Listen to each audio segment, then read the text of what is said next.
2 taon siyang ikinulong sa madilim na basement ng sarili niyang bahay. Ipinagkanulo ng asawa at biyenang walang awa para maagaw ang kumpanyang itinayo niya mula sa wala. Sa gitna ng desperasyon, ginamit niya ang talino upang magpadala ng lihim na senyales hanggang sa dumating ang gabing sumabog ang katotohanan sa harap ng publiko. Paano nakatakas ang isang babaeng halos mabaon sa dilim at paano niya ginawang sandata ang lugar ng kanyang pagkabilanggo? Ang malamig na semento sa kanyang pisngi, ang unang gumising sa kanyang mga pandama. Sumunod ang mariing pagkakahawak sa kanyang mga braso, humihila sa kanya pababa sa isang pasilyong amoy alak at lumot. Walang liwanag, tanging ang dilim na unti-unting lumalamon sa kanya, kasabay ng bawat hakbang, papalayo sa mundong kanyang kilala. Miguel, parang awa mo na. Anas ni Aliana, ang boses ay basag at nanginginig. Ngunit ang lalaking humihila sa kanya ay hindi lumingon. Ang likod nito, na dati kanlungan niya, sa tuwing siya'y natatakot, ngayon ay isang pader na bakal, malamig at walang pakiramdam. Hindi niya maintindihan, hindi niya matanggap.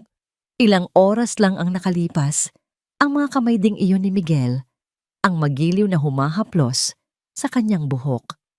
Ang mga labi nitong nangayuyitikom na parang bato ay ang mga labing bumulong sa kanya ng matatamis na salita.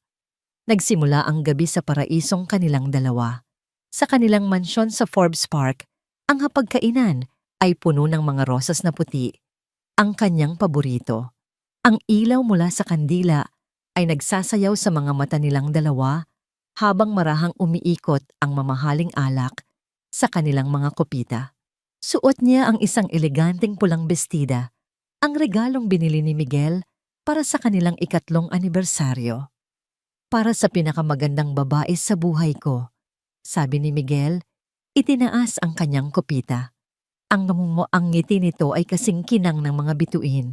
Para sa asawa ko, ang reyna ng Innovate Tech Solutions at ang reyna ng puso ko. I love you, Aliana. I love you too, Miguel, sagot niya. At ang mga salitang yon ay kasing totoo ng pintig ng kanyang puso. Para kay Aliana, si Miguel de Villa ang katuparan ng kanyang mga pangarap. Isang lalaking mula sa isang respetadong pamilya, guwapo, at higit sa lahat, minahal siya sa kabila ng kanyang simpleng pinagmulan. Ibinigay niya rito ang kanyang buong tiwala, ang kanyang buong pagkatao. Matapos ang hapunan, may inilabas si Miguel na isang maliit na kahon na nababalot sa pelus. Sa loob nito ay isang kumikinang na kwintas na may diamante. Miguel, sobra-sobra na ito, sabi niya. Bagamat ang kanyang puso ay umaapaw sa kaligayahan, isinuot nito ang kwintas sa kanyang leeg at ang malamig na metal ay tila yumakap sa kanya. Hinalikan siya ni Miguel sa batok. Walang anumang bagay sa mundo ang sobra para sa'yo, mahal ko. You deserve everything. Yumakap siya rito ng mahigpit. Ito ang buhay na pinangarap niya. Isang matagumpay na kumpanya na itinayo niya mula sa wala. At isang pag-ibig na akala niya ay panghabang buhay. Ngunit ang mga pangarap ay mabilis maging bangungot.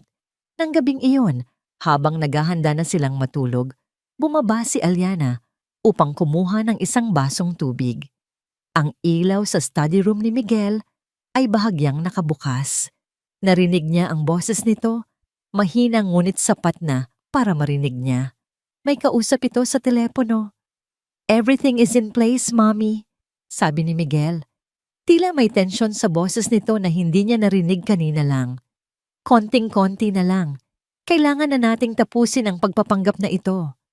Napahinto si Aliana sa may pintuan. Ang baso ay nanlamig sa kanyang kamay. Pagpapanggap? Anong pagpapanggap? She trusts me completely. Patuloy ni Miguel. At isang maliit na tawa ang kumawala sa mga labi nito. Isang tawang hindi pamilyar. Isang tawang nagpatindig ng kanyang mga balahibo. Ang pirma na lang niya ang kulang sa mga dokumento. At lahat ng pinaghirapan niya sa Innovate Tech ay magiging atin na. Binitawan ni Aliana ang baso. Ang tunog ng pagbasag nito sa marmol na sahig ay tila tunog ng kanyang pusong dinudurog. Biglang bumukas ang pinto ng study room. Ang mukha ni Miguel ay puno ng pagkagulat, ngunit agad itong napalitan ng isang malamig na ekspresyon na hindi pa niya nakikita kailanman. Aliana, Miguel, anong ibig sabihin ng mga narinig ko? Tanong niya. Ang mga luha ay nagsisimula nang mamuo sa kanyang mga mata. Sinong kausap mo? Anong mga dokumento? Tinitigan siya ni Miguel at sa isang iglap, ang lalaking minahal niya ay naglaho. Ang kaharap niya ngayon ay isang estranghero. Ang mga mata nitong dati puno ng pagsinta ay ngayoy puno ng galit at inggit. So, narinig mo pala, sabi nito. Ang boses ay walang bahid ng pagsisisi. Mas mabuti na rin siguro para matapos na. Anong matapos? Sigaw niya. Miguel? Anong nangyayari?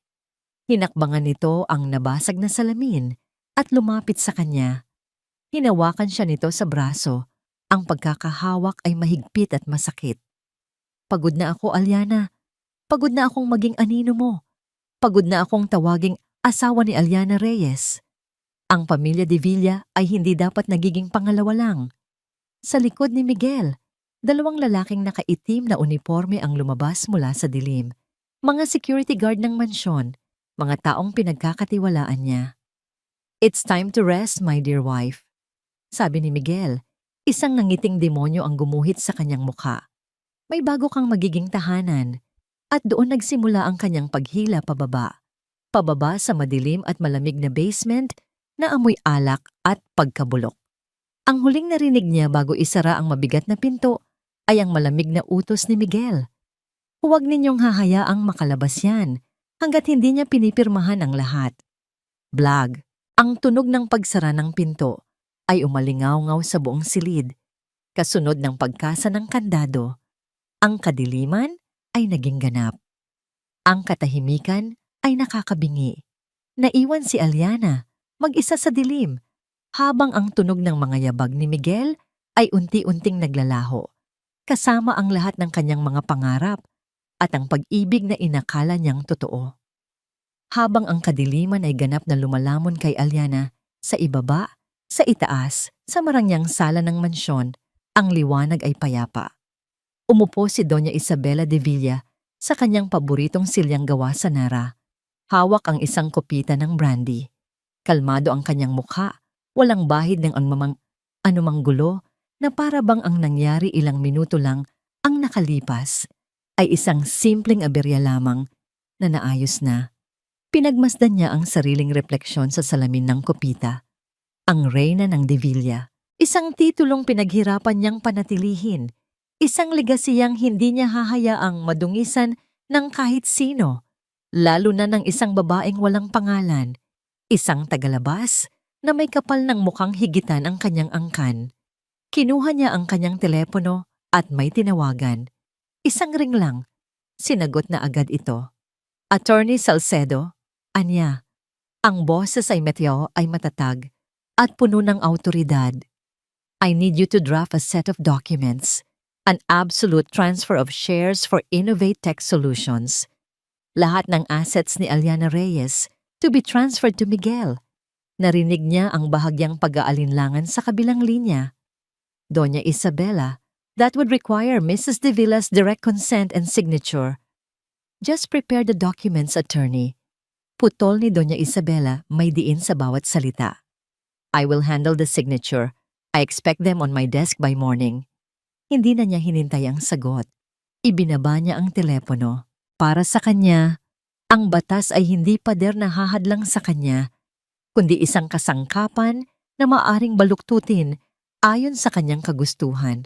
Ilang sandali pa, pumasok si Miguel sa sala. Ang dating kumpiyansa nito kanina ay napalitan ng pamumutla at bahagyang panginginig ng mga kamay. Amoy alak ito. Mami! Anas ni Miguel, ang boses ay tila sa isang batang nawawala. Nasa basement na siya. Tiningnan siya ni Doña Isabela mula ulo hanggang paa. Ang mga mata ay may bahid ng pagkadismaya. Pull yourself together, Miguel. This is no time for weakness. Pero, paano kung may maghanap sa kanya? Paano kung ako na ang bahala sa lahat? Sabi ng matanda. Tumayo at lumapit sa anak. Hinaplos niya ang pisngi nito, ngunit ang haplos ay hindi nagpapahiwatig ng pagmamahal, kundi ng pagkontrol. Makinig kang mabuti. Mula ngayon, si Aliana ay wala na. She was stressed, depressed from work. She needed to get away. Maybe she went to Tagaytay or Batangas. She left without a word. Ikaw ang naiwang asawa, nag-aalala at nalulungkot. Maliwanag? Tumango si Miguel, ngunit ang takot ay bakas pa rin sa kanyang mga mata. You did what you had to do for this family. Dagdag ni Doña Isabela. Huwag na huwag mong kakalimutan yan. Ngayon, umakyat ka na at magpanggap kang natutulog. I need to make one more call. Nang makaalis na si Miguel, muling umupo si Doña Isabela. Ipinikit niya ang kanyang mga mata at bumalik sa kanyang alaala ang unang araw na nakilala niya si Aliana. Isang simpleng babae na may malaking pangarap. Suot ang isang murang bestida sa isang mamahaling party. Nakita niya agad ang apoy sa mga mata nito, ang talino, ang determinasyon, ngunit ang nakita rin niya ay ang kahinaan nito, ang uhaw sa pagtanggap, ang bulag na paniniwala sa pag-ibig. Hindi niya kailanman itinuring si Aliana bilang manugang. Para sa kanya, si Aliana ay isang investment, isang gintong itik na magliligtas sa kanilang pamilya mula sa bingit ng pagkalugi. At ngayong nakuha na nila ang mga itlog, panahon na para katayin ang itik. Kinuha niya muli ang telepono at tinawagan ang hepe ng kanilang hardinero, isang taong matagal na nilang pinagkakatiwalaan at may utang na loob sa pamilya De Villa. Mang Ruben, utos niya, ang boses ay malamig na parang yelo. Kunin mo ang kotse ni Aliana, ang puting sedan. Dalhin mo sa Tagaytay, sa may palikulikong daan malapit sa People's Park. Iwanan mo doon na naka-unlock. Siguraduhin mong walang makakakita sa'yo. At linisin mo ang lahat ng fingerprints. Gawin mo na ito ngayon din. Pagkatapos ng tawag, sumandal siya sa silya. Tapos na. Ang lahat ng piyesa ay nasa tamang lugar. Ang kailangan na lang ay hintayin ang pirma ni Aliana. At alam niyang bibigay din ito. Lahat ng tao ay may hangganan. Ininom niya ang natitirang brandy sa kanyang kopita. Isang pakiramdam ng tagumpay ang bumalot sa kanya. Muli, napatunayan ng isang De Villa na sila ang laging nananaig. Ngunit habang inilalapag niya ang baso, umilaw ang screen ng kanyang telepono. Isang text message mula sa isa sa pinakamalaking investor ng Innovatec. Nag-initiate ng Google search. Chapter 2. Habang ang kadiliman ay ganap na lumalamon kay Aliana, sa ibaba, sa itaas, sa marangyang sala ng mansyon, ang liwanag ay payapa. Umupo si Doña Isabela De Villa sa kanyang paboritong silyang gawa sa Nara. Hawak ang isang kopita ng brandy. Kalmado ang kanyang mukha, walang bahid ng anumang gulo, na parabang ang nangyari ilang minuto lang ang nakalipas ay isang simpleng aberya lamang na naayos na. Pinagmasdan niya ang sariling refleksyon sa salamin ng kopita, ang reyna ng De Villa. Isang titulong pinaghirapan niyang panatilihin. Isang legasiyang hindi niya hahayaang madungisan ng kahit sino, lalo na ng isang babaeng walang pangalan. Isang tagalabas na may kapal ng mukhang higitan ng kanyang angkan. Kinuha niya ang kanyang telepono at may tinawagan. Isang ring lang. Sinagot na agad ito. Attorney Salcedo. Aniya, ang boses ay matatag at puno ng awtoridad. I need you to draft a set of documents, an absolute transfer of shares for Innovate's Tech Solutions. Lahat ng assets ni Aliana Reyes to be transferred to Miguel. Narinig niya ang bahagyang pag-aalinlangan sa kabilang linya. Doña Isabela, That would require Mrs. De Villa's direct consent and signature. Just prepare the documents, attorney. Putol ni Doña Isabela, may diin sa bawat salita. I will handle the signature. I expect them on my desk by morning. Hindi na niya hinintay ang sagot. Ibinaba niya ang telepono. Para sa kanya, ang batas ay hindi pader na hahadlang sa kanya, kundi isang kasangkapan na maaring baluktutin ayon sa kanyang kagustuhan. Ilang sandali pa, pumasok si Miguel sa sala. Ang dating kumpiyansa nito kanina ay napalitan ng pamumutla at bahagyang panginginig ng mga kamay. Amoy alak ito. Mommy? Anas ni Miguel. Ang boses ay tila sa isang batang nawawala. Nasa basement na siya. Tiningnan siya ni Doña Isabela mula ulo hanggang paa. Ang mga mata ay may bahid ng pagkadismaya. Pull yourself together, Miguel. This is no time for weakness. Pero, paano kung may maghanap sa kanya? Paano kung ako na ang bahala sa lahat? Sabi ng matanda. Tumayo at lumapit sa anak. Hinaplos niya ang pisngi nito, ngunit ang haplos ay hindi nagpapahiwatig ng pagmamahal, kundi ng pagkontrol. Makinig kang mabuti. Mula ngayon, si Aliana ay wala na. She was stressed, depressed from work. She needed to get away. Maybe she went to Tagaytay or Batangas. She left without a word. Ikaw ang naiwang asawa, nag-aalala at nalulungkot. Maliwanag. Tumango si Miguel, ngunit ang takot ay bakas pa rin sa kanyang mga mata. You did what you had to do for this family, dagdag ni Doña Isabela.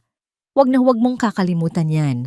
Ngayon, umakyat ka na at magpanggap kang natutulog. I need to make one more call. Nang makaalis na si Miguel, muling umupo si Doña Isabela. Ipinikit niya ang kanyang mga mata at bumalik sa kanyang alaala ang unang araw na nakilala niya si Aliana.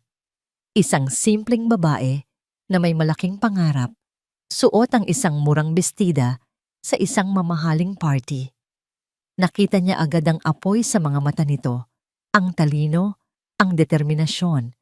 Ngunit ang nakita rin niya ay ang kahinaan nito, ang uhaw sa pagtanggap, ang bulag na paniniwala sa pag-ibig. Hindi niya kailanman itinuring si Aliana bilang manugang. Para sa kanya, si Aliana ay isang investment, isang gintong itik na magliligtas sa kanilang pamilya mula sa bingit ng pagkalugi. At ngayong nakuha na nila ang mga itlog, panahon na para katayin ng itik. Kinuha niya muli ang telepono at tinawagan ng hepe ng kanilang hardinero. Isang taong matagal na nilang pinagkakatiwalaan at may utang na loob sa pamilya De Villa. Mang Ruben, utos niya, ang boses ay malamig na parang yelo. Kunin mo ang kotse ni Aliana, ang puting sedan. Dalhin mo sa Tagaytay, sa may palikulikong daan malapit sa People's Park. Iwanan mo doon na naka-unlock. Siguraduhin mong walang makakakita sa'yo. At linisin mo ang lahat ng fingerprints. Gawin mo na ito ngayon din. Pagkatapos ng tawag, sumandal siya sa silya. Tapos na. Ang lahat ng piyesa ay nasa tamang lugar. Ang kailangan na lang ay hintayin ang pirma ni Aliana. At alam niyang bibigay din ito. Lahat ng tao ay may hangganan. Ininom niya ang natitirang brandy sa kanyang kupita. Isang pakiramdam ng tagumpay ang bumalot sa kanya. Muli, napatunayan ng isang De Villa na sila ang laging nananaig. Ngunit habang inilalapag niya ang baso, umilaw ang screen ng kanyang telepono. Isang text message mula sa isa sa pinakamalaking investor ng Innovatech. Binasa niya ito. Good evening, Doña Isabela. Just confirming your attendance for the Innovatech product launch next month. We are all very excited to hear from Aliana. The whole tech community is waiting. Napahigpit ang hawak ni Doña Isabela sa kanyang telepono. Ang product launch. Ito dapat ang magiging entablado ng kanyang tagumpay, kung saan ia-anunsyo niya ang pag-take over ng pamilya De Villa. Ngunit ngayon, ito ay isang tiyempong bombang biglang lumitaw sa kanyang perpektong plano. 2 linggo, 14 na araw, 300 at 36 na oras. Ganoon na katagal na walang Aliana. Para kay David Santos, ang bawat segundong lumilipas ay tila isang butil ng buhangin na dumadagan sa kanyang dibdib. Unti-unti siyang nilulunod sa pag-aalala. Ang opisina ng Innovatitech, ang lugar na sabay nilang binuo mula sa kanilang mga pangarap, ay tila isang malaking espasyong walang kaluluwa. Ang bakanting silya ni Aliana sa kabilang dulo ng conference table ay isang paalala ng kanyang pagkawala. Hindi siya naniniwala. Kahit isang saglit, hindi siya naniwala sa kwentong isinubo ni Miguel sa pulisya at sa media. Si Aliana, nagbakasyon dahil sa stress. Si Aliana na hinding-hindi tatalikuran ang kumpanya nila nang walang pasabi. Imposible. Si Aliana ang pinakamatatag na taong kilala niya. Lalaban ito, hindi tatakbo. Kaya naman nang umagang yon, hindi na siya nag-atubili. Pinuntahan niya si Miguel sa opisina nito, ang opisina na dapat ay para kay Aliana. Naabutan niya itong nakatitig sa bintana. May hawak na baso ng whiskey kahit 9:00 pa lang ng umaga. Ang itsura nito ay ang perpektong larawan ng isang nagdadalamhating asawa. Magulo ang buhok, may namumulang mga mata, at gusot ang mamahaling damit. Pero para kay David, lahat ng iyon ay isang palabas. "Miguel," sabi ni David, isinara ang pinto sa likod niya. Lumingon si Miguel at umarteng nagulat. "Dave, anong ginagawa mo rito?" "Nandito ako para sa kanya," sagot ni David, ang boses ay diretso at walang paligoy-ligoy.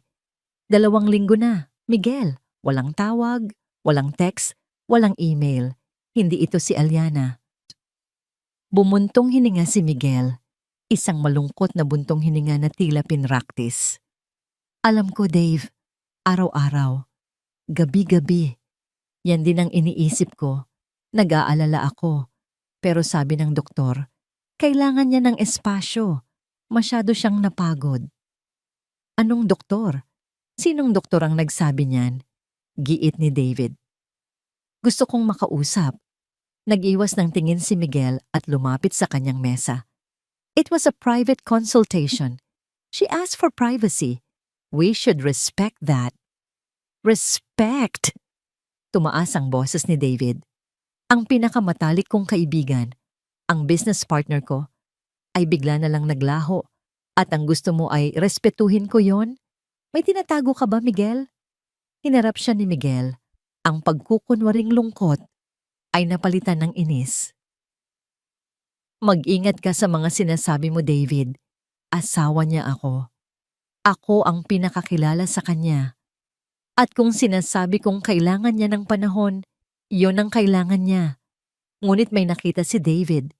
Isang kislap sa mga mata ni Miguel. Hindi ng lungkot, kundi ng takot. At sapat na yon para sa kanya. Umalis si David sa opisina nang walang paalam. Alam na niya ang kailangan niyang gawin. Kung hindi magsasalita ang mga tao, ang teknolohiya ang gagawa nito para sa kanila.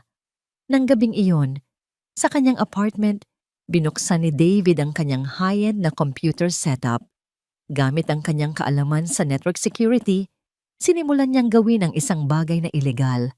Ngunit para sa kanya ay kinakailangan. Ina-access niya ang public CCTV network ng Forbes Park. Inabot siya ng ilang oras pero nakuha niya ang lahat ng footage mula sa gabi ng pagkawala ni Aliana. Isa-isa niyang pinanood ang mga ito. Nakita niya ang pagdating ng kotse nila mula sa kanilang dinner. Nakita niya itong pumasok sa gate ng mansyon. At iyon na. Sinuri niya ang lahat ng kuha mula sa lahat ng anggulo ng mga kalye palabas ng subdivision sa loob ng sumunod na 24 na oras. Ang kotse ni Aliana, isang puting sedan na kabisado niya ang bawat gasgas, ay hindi na lumabas. Ang kwento ni Miguel na umalis ito papuntang Tagaytay ay isang kasinungalingan. Napahawak si David sa kanyang ulo. Kung hindi umalis ang kotse, ibig sabihin, nandoon pa rin si Aliana. O kung ano man ang nangyari sa kanya, nangyari iyon sa loob ng mga pader ng mansyon ng mga Divilla. Bigla, isang alaala ang pumasok sa kanyang isip. Isang gabi, Ilang taon na ang nakalipas habang nag-overtime sila sa pagbuo ng Innovate Tech. Pareho na silang pagod at inaantok. Dave, sabi ni Aliana habang humihigop ng kape. Alam mo, para tayong mga bida sa spy movie, kung sakaling mag-kidnap ako ng mga corporate rivals natin, paano mo ako mahahanap? Natawa si David. Mag-iiwan ka ng clue.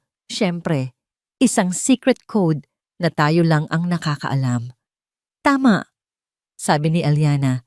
Nagliwanag ang mukha. Magkakaroon tayo ng emergency protocol. Kapag narinig mo ang code na Project Nightingale, ibig sabihin kailangan mo na akong sagipin. At ikaw din. Nagtawanan lang sila noon, isang biro sa gitna ng pagod. Ngunit ngayon, ang birong yon ay bumabalik sa kanya na parang isang malamig na hangin. Isang desperadong pag-asa. Napailing si David. Imposible. Pero sa puntong ito, kakapit siya kahit sa pinakamaliit na hibla ng pag-asa. Kailangan niya ng matibay na ebidensya. Kailangan niya ng motibo. Bakit gagawin ito ni Miguel? Ano ang makukuha niya? Ang kumpanya, ang pera, gamit ang isa pang software na siya mismo ang gumawa. Sinimulan niyang suriin ang mga pampublikong talaan ng pananalapi ng De Villa Corporation, ang negosyo ng pamilya ni Miguel. Tumambad sa kanya ang katotohanan. Maraming utang, bagsak ang stocks, at malapit na sa bankruptcy. Desperado sila. At doon niya nakita ang isang bagay na nagpatigil sa kanyang paghinga. Isang transaksyon na ginawa isang araw pagkatapos mawala ni Aliana. Isang malaking pagbabayad sa isa sa kanilang pinakamalaking pinagkakautangan. Isang halagang imposible nilang makuha sa kanilang kasalukuyang estado. Isang halagang sapat para pansamantalang iligtas ang kanilang pangalan. Napahigpit ang kanyang kamao. Hindi ito patunay na may kinalaman sila, ngunit ito ay isang malakas na motibo. Pinatay ni David ang monitor. Ang pag-aalala sa kanyang dibdib ay napalitan ng isang bagong damdamin, determinasyon. Hindi na siya ang David na naghihintay lang.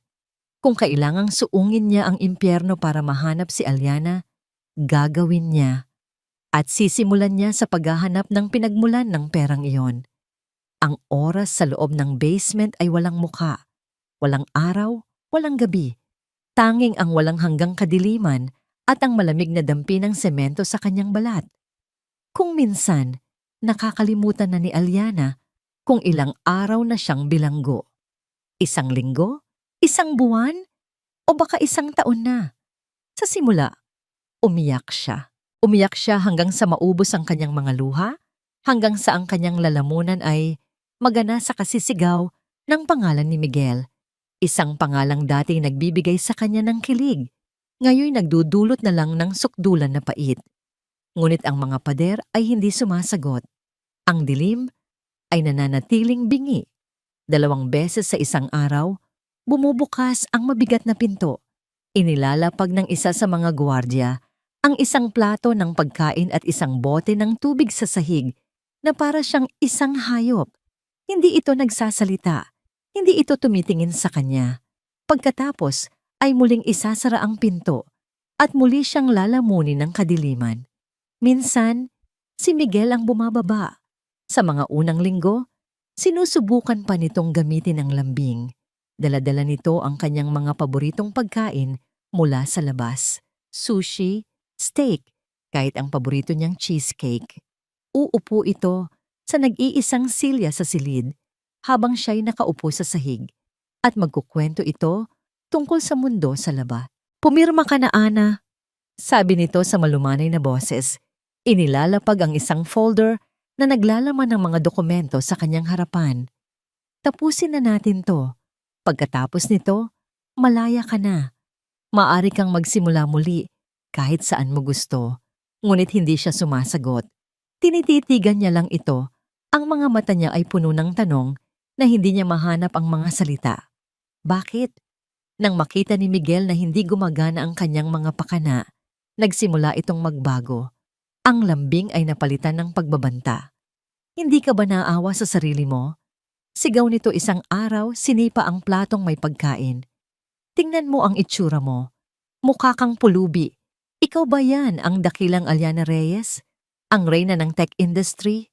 Pumirma ka na, bago ka tuluyang mabaliw dito. Ngunit hindi pa rin siya kumikibo. Ang pananahimik niya ang naging kanyang sandata. Ang kanyang pagtanggi ay ang kanyang huling piraso ng kapangyarihan. At sa bawat araw na lumilipas, ang kapangyarihang yon ay lalong tumitibay. Ang pag-iyak ay napalitan ng galit. Ang galit ay dahan-dahang naging isang malamig at matalas na determinasyon. Kung ito ang laro na gusto nilang laruin, pagbibigyan niya sila. Hindi siya susuko, hinding-hindi. Nagsimula siyang mag-obserba. Kinabisado niya ang bawat sulok ng kanyang kulungan. Ang amoy ng alak na nanunuot mula sa mga lumang bariles. Ang tunog ng mga daga na gumagapang sa mga siwang. Ang bilang ng mga hakbang mula sa isang dulo ng silid hanggang sa kabila. 10 hakbang pahaba, 6 na hakbang palapad. Ito ang kanyang buong mundo. Nang hindi na siya binababa ni Miguel, sinimulan niyang gamitin ang kanyang isip para hindi ito mamanhid. Nilulutas niya sa kanyang ulo ang mga komplikadong mathematical equations. Inaalala niya ang bawat linya ng code na isinulat niya para sa Innovatech. Nagdidisenyo siya ng mga bagong programa sa kanyang imahinasyon. Pinapanatili niyang buhay at matalas ang kanyang utak dahil alam niyang ito ang tanging bagay na hindi nila makukuha sa kanya. Isang araw, habang kinakapa niya ang mga pader, naramdaman niya ang isang bagay na kakaiba, isang tubo, malamig at metal. Sinundan niya ito gamit ang kanyang mga daliri at natuklasan niyang tumatakbo ito mula sa sahig pataas. Nawawala sa kisame. Marahil ay isang lumang tubo ng tubig. Wala itong kwenta sa simula. Isa lamang itong piraso ng metal sa kanyang madilim na mundo. Ngunit isang gabi, may narinig siya. Isang mahinang-mahinang tunog. Tug, tug, tug. Tunog ng tubig na tumutulo sa loob ng tubo. Napagtanto niyang ang tubo ay hindi patay. May koneksyon pa rin ito sa itaas. Isang ideya ang biglang pumasok sa kanyang isip. Isang napakaliit na sinag ng pag-asa sa kanyang walang katapusang gabi. Kung ang tunog ay maaaring maglakbay pababa, marahil, maaari rin itong maglakbay pataas. Pinindot niya ang kanyang tainga sa tubo. Mas malinaw ang tunog, at sa itaas ng tunog ng tubig, may iba pa siyang narinig. Isang napakahinang ugong. Tunog ng kung anong makinarya. Marahil ay isang water pump o ang heater. Hindi mahalaga kung ano ito. Ang mahalaga ay may koneksyon. Bigla, ang kanyang kulungan ay hindi na lamang isang parisukat na silid. Ito ay naging isang puzzle na kailangan niyang lutasin. Ang tubo ang naging kanyang posibleng susi. Sa kauna-unahang pagkakataon, sa loob ng mahabang panahon, isang tunay na ngiti ang sumilay sa kanyang mga labi sa gitna ng kadiliman. Hindi pa tapos ang laban. Sa katunayan, ngayon pa lang ito magsisimula. 2 taon. Sa loob ng 2 taon, sinubukan ni Miguel de Villa na isuot ang sapatos na iniwan ni Aliana. Ngunit sa bawat hakbang, lalo lang siyang natatapilok. Ang trono ng CEO ng Innovatech na dati inaasam-asam niya ay naging isang silyang de kuryente na unti-unting pumapatay sa kanya. Ang pagiging anino ni Aliana ay mahirap, pero ang pagpapanggap na maging si Aliana ay isang impyerno. Nasa gitna siya ng isang mahalagang pagpupulong kasama ang mga investors. Sa malaking screen sa harapan, nakapresenta ang mga slide para sa Project Phoenix, ang bagong software na dapat sana'y magpapatuloy sa sunod-sunod na tagumpay ng kumpanya. Ngunit ang mga salitang lumalabas sa bibig ni Miguel ay hungkag at walang buhay. And with this new synergistic approach, we project a significant increase in market penetration. Sabi niya, binabasa ang mga salitang isinulat para sa kanya ng kanyang team.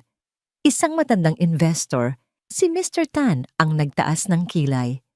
Mr. Davila, that's all well and good. But can you explain the core algorithm? Aliana was always particular with the technical details. How does Project Phoenix differ fundamentally from its predecessor? Naramdaman ni Miguel ang pagbigat ng hangin sa silid. Ang pawis ay nagsimulang mamuo sa kanyang noo. Ang totoo, hindi niya alam. Binasa niya ang mga report pero hindi niya iyon naintindihan, katulad ng pagkakaintindi ni Aliana. Si Aliana, kayang-kaya niyang ipaliwanag ang bawat linya ng code na para bang nagbabasa lang ng isang tula. Well, Mr. Tan, simula niya nauutal. The fundamental difference lies in its efficiency and enhanced user interface. Ang sagot ay malabo at halatang halata. Ang kanyang kakulangan sa kaalaman. Ang mukha ni Mr. Tan ay nagpakita ng malinaw na pagkadismaya. Ang bulungan sa loob ng boardroom ay kasing lakas ng dagundong sa kanyang tainga. Ang pagpupulong ay isang ganap na sakuna. Pagbalik niya sa kanyang opisina, nandoon na ang kanyang ina, si Doña Isabela, nag-aabang na parang isang buwitre. I just received a call from Mr. Tan, sabi nito, ang boses ay kasing talim ng patalim. He is thinking of pulling out his investments. Sinisira mo ang lahat ng pinaghirapan natin, Miguel. I did my best, Mommy. Sigaw ni Miguel, hinagis ang kanyang briefcase sa sahig. Hindi ako si Aliana. Hindi ko kayang gawin ang mga ginagawa niya. Lumapit si Doña Isabela, ang mga mata ay nag-aapoy sa galit. Talaga. Dahil kahit ang multo ni Aliana ay mas magaling pa sa'yo. 2 taon, Miguel. 2 taon na nating hawak ang kumpanya, pero patuloy pa rin itong bumabagsak dahil sa'yo. Kung hindi ka aayos, lahat ng sakripisyo natin ay mawawalang saysay.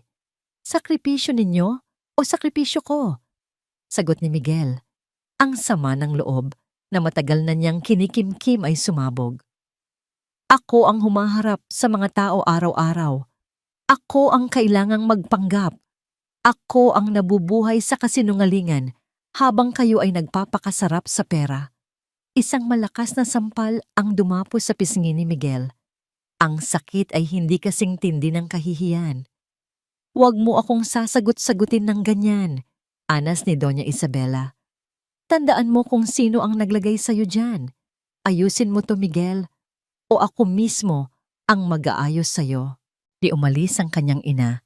Iniwan siyang mag-isa, kasama ang kanyang kabiguan. Kumuha siya ng isang bote ng mamahaling alak mula sa kanyang minibar at nilagok ito na parang tubig. Nang gabing iyon, hindi siya makatulog. Ipinikit niya ang kanyang mga mata, ngunit ang nakikita niya lang ay ang mukha ni Aliana. Hindi ang Aliana na asawa niya, kundi isang Aliana na puno ng pagkamuhi, nakatitig sa kanya mula sa dilim. Sa kanyang panaginip, nasa entablado siya, tinatanggap ang isang parangal. Ngunit nang lumingon siya, ang lahat ng tao ay nakatingin sa likod niya. Nandoon si Aliana, payat at marumi, nakaturo sa kanya. Sinungaling, magnanakaw, mamamatay tao. Sigaw nito. Ang palakpakan ay naging mga kantyaw. Nagising si Miguel na sumisigaw. Basang-basa ng pawis. Kailangan niyang makita. Kailangan niyang siguraduhin na ang babaeng sumisira sa kanyang buhay, kahit sa panaginip, ay nasa lugar kung saan niya ito iniwan. Lasing at nanginginig, kinuha niya ang susi ng basement at bumaba. Ang bawat hakbang ay tila isang pagbaba sa impyerno. Binuksan niya ang pinto. Sa isang sulok, sa kakarampot na liwanag na nagmumula sa nakaawang na pinto, nakaupo si Aliana. Hindi ito nakagapos. Payat ito, oo, at marumi ang damit. Ngunit ang paraan ng pag-upo nito ay tuwid.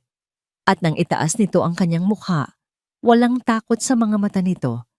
Tanging isang malamig, matatag na pagtitig. Ang pagtitig na yon ay tumusok sa kalasingan ni Miguel. Ang lahat ng kanyang galit at pagkabigo ay umakyat sa kanyang ulo. Lumapit siya. Ang intensyon ay saktan ito. Takutin, durugin ang natitirang tapang sa mga mata nito. Ikaw, Anas niya, dinuro ito. Ikaw ang may kasalanan ng lahat ng ito. Kung pumirma ka lang sana. Itinayo niya ang kanyang kamay, handang manakit.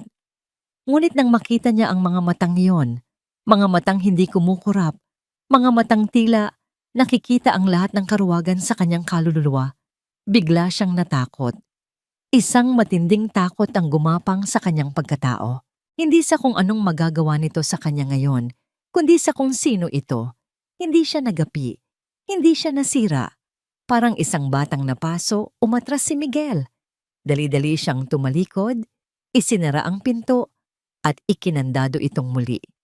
Tumatakbo siyang umakyat, habol ang kanyang hininga. Bumalik siya sa kanyang opisina, nanginginig.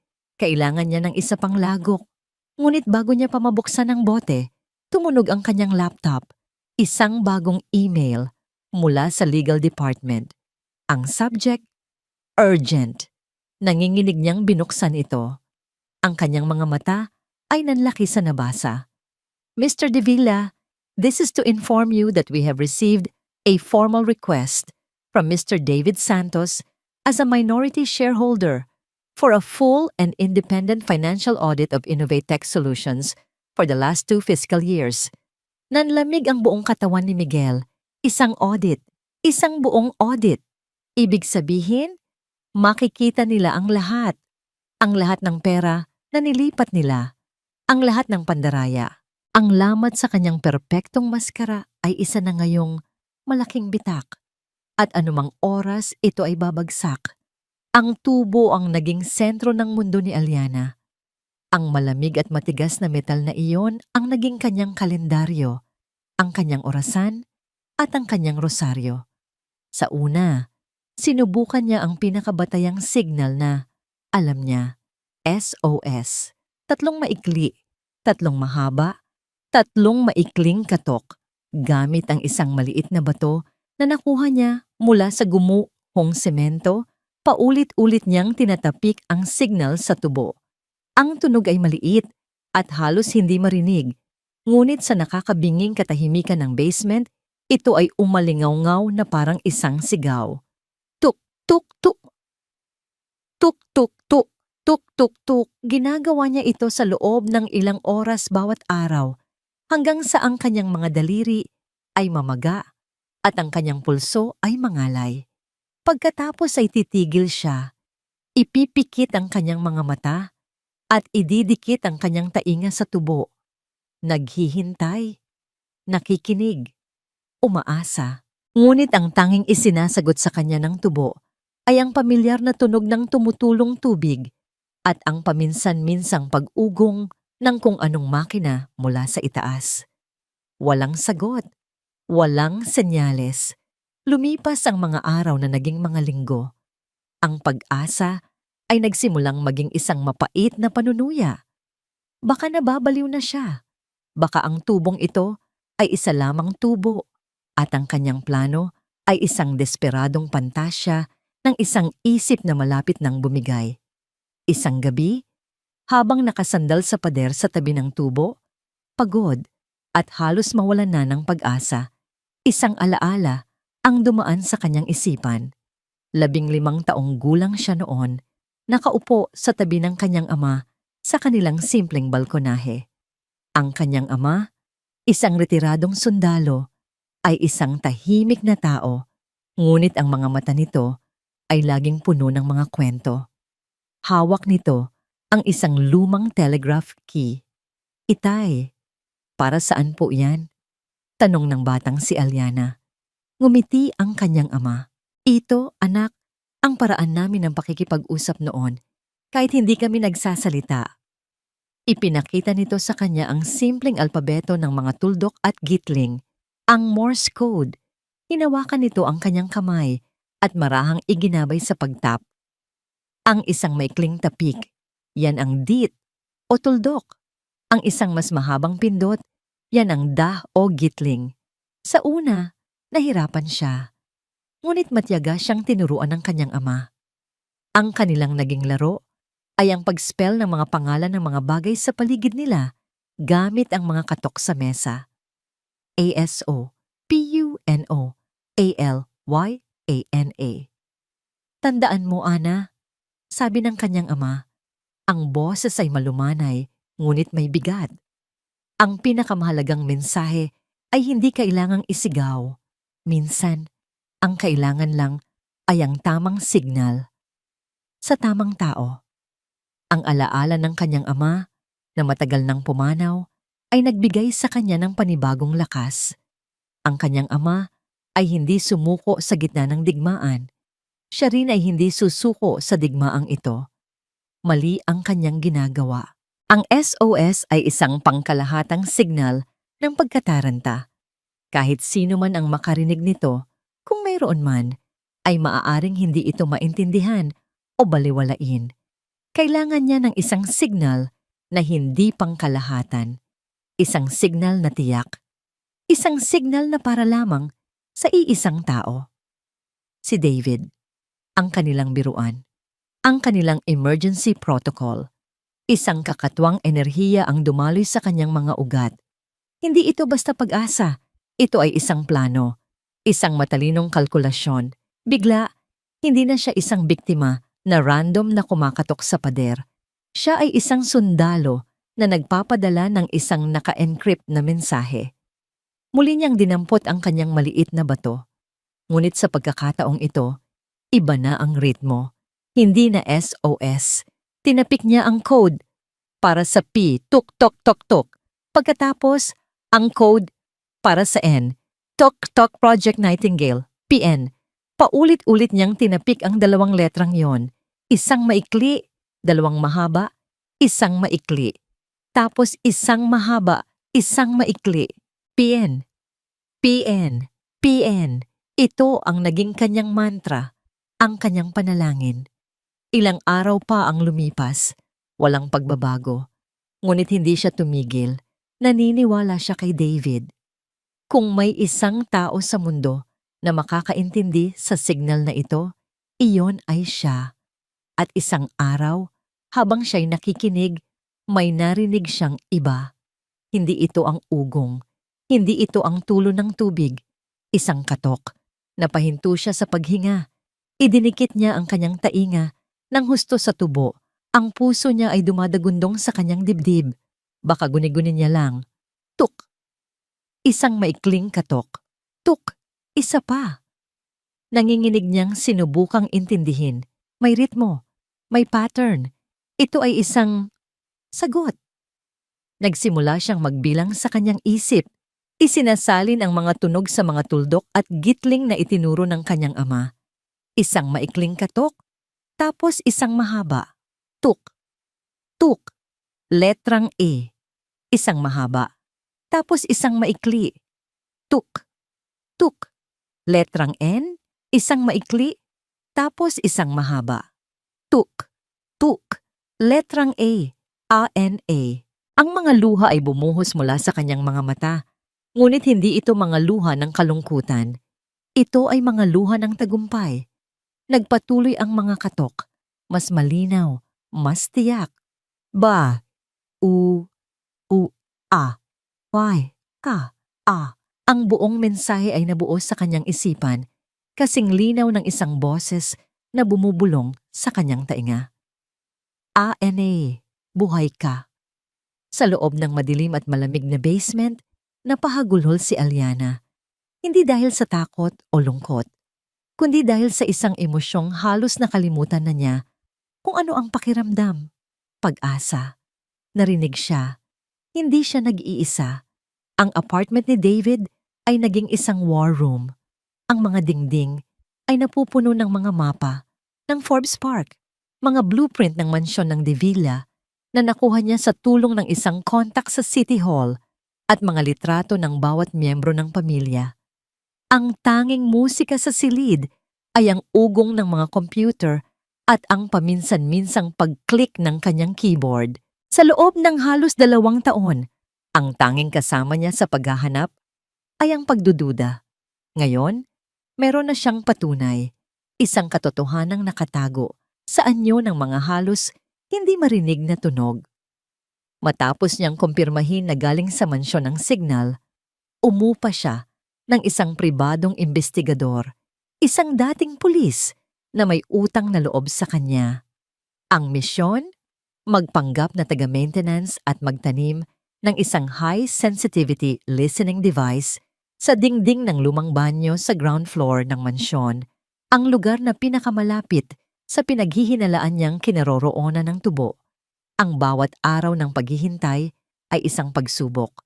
Pinapakinggan niya ang mga recording gabi-gabi, sinasala ang mga walang kwentang tunog, mga yabag ng paa, ang pagbukas ng gripo, ang paminsan-minsang pag-uusap ng mga katulong. Pagod na siya at halos mawalan na ng pag-asa. Ngunit ng gabing iyon, habang muli niyang pinapakinggan ang isang recording, may narinig siyang kakaiba. Isang mahinang-mahinang ritmo. Tuk, tuk, tuk, tuk. Sa una, binaliwala niya ito, baka ingay lang ng tubo. Ngunit paulit-ulit ito. Masyadong regular, masyadong may pattern para maging isang aksidente. Agad niyang in-isolate ang audio frequency, tinanggal ang mga ingay sa paligid hanggang sa ang natira na lang ay ang malinaw na tunog ng mga katok. Tuk, tuk, tuk, tuk. Isang maikli, dalawang mahaba. Isang maikli. Tok, tok. Isang mahaba. Isang maikli. Parang kidlat na tumama sa kanya ang alaala ng kanilang biruan.